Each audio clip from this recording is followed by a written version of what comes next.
We already started. Okay. Hey, Eliana, and all the Polands, Aaron, and Casey, and of course Zev, and of course Mei. Also, love that thing, the Mei Gourmet. I think that's excellent. Great name for a thing, Mei Gourmet. Excellent. Anyway, so this video today is how to make cholent. There are a few different ways that I do it. Today we're doing the very easy, simple way. Sometimes I'll do with wine and blah, blah, blah. No, today we're not doing that. I added all that stuff. That's not how my mom made it anyway, and her cholent's way better than mine anyway. So, first thing we did is we overnight soaked the beans, okay? Now, I don't always do that. Sometimes instead of overnight soaking, I do a fast boil, which is you boil it up and let it sit for an hour or two. I didn't do that. Honestly, I don't think either way makes much of a difference. Here we go. Here we go. See, now we strain out the water from the beans, okay, etc. Give it a bit of a rinse. Rinse, get out all that bean water. And, see, now we put it inside our crock pot. Now, our crock pot, I've already put some oil on the bottom. Sometimes oil spray or just oil, so then hopefully it'll help it be easier to clean. Key thing is, in my opinion, the best beans that makes cholent is kidney beans. You can have it with other beans, chickpeas, whatever else. Kidney beans makes the cholent, in my opinion. Anyway, now, next, after we put in the beans, we've got our meat. See, I'm putting in just big giant things of meat. Alright? Now, the thing is, if you want to use fatty meat or meat with bones. If you use it with bones, you want to put it in soup nets in case people don't want the bones floating in it, okay? I'm just plopping it in. Sometimes I will let the meat cook in wine for a while before I do this, especially if I do the fast boil of the beans and there's those like hour or two where the beans are just going to be sitting. What I'll do is, during that hour or two, I'll already put the crock pot on with the meat and wine and onion. As you see, we're putting in onion.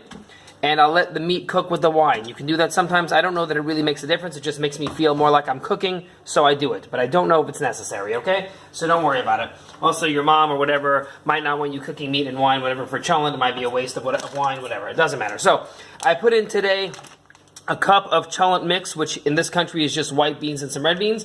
And I put in 1 cup of kidney beans.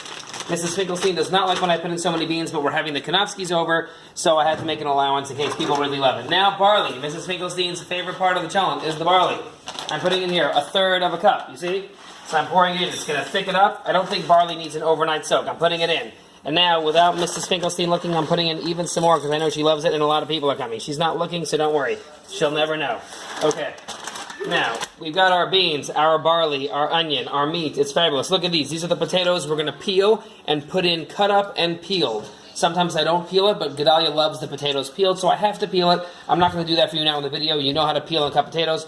We're going to peel them, cut them into 4s or 3s, big pieces, dump them in there. Now comes the seasoning. Obviously, I'm from Hungarian descent. We need paprika. Okay, we got the paprika with oil, whatever. Now, I'm going to generously I always do generous paprika. Look, 1 tablespoon, at least 2 tablespoons. At least 2 tablespoons, maybe a little bit more, just because I like to put a little bit more paprika. Okay, especially if it's a big cholent, you need more. If it's a very small cholent, you probably just need 1 tablespoon. Your mom's an excellent chef. She'll know what to tell you what to do. All right, now, even though I put an onion in there, I'm also putting in onion soup mix. Onion soup mix. They did not do this in Hungary. I'm just putting in 1 of these and 2 of these. That should do it. So you see that mountain pile of wonderful goodness? Fabulous.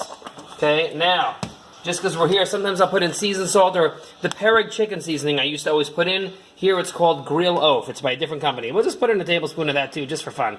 Okay, I like to do a lot of things with tablespoons in cholent because it's such a big mass of food. And now, come this way. Just some plain salt, because salt brings out the flavor. And it's going to cook for a while, and you don't want bland cholent. But what I suggest is you put this up a long time before Shabbos. When Shabbos comes right before Shabbos, give a little bit of a taste of the liquid. If it's not salty enough, then you'll add more. Better to add later than put in too much now and ruin a whole cholent. Okay? So now, we have all of our ingredients in there except for the potatoes. Okay? And also the jachnun. We're going to put in jachnun a little bit later, or you can put in a raw egg now if you want. Should we put in an egg? Mrs. Finkelstein says no egg, so we're not going to do that. So now we just take our water with all these ingredients, okay? Just pour it in. Was that boiled? This is hot water, just to speed it up a little bit because I had some hot water in my kumkum anyway. I'll refill it, don't worry.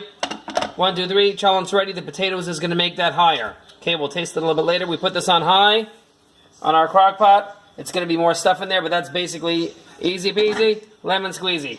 I think that's all. If you have any questions, feel free to message us. I'll try to write some of that down. but it's really just to taste and how it feels, and oh, this looks good, that feels good, whatever. That's how you cook fabulous cholent, and that's how people love it. So, wishing everyone a wonderful Shabbos and a happy Tbsp, and we'll speak to you all soon. Hugs and kisses and love and everything from the Finkelsteins. Ciao, ciao.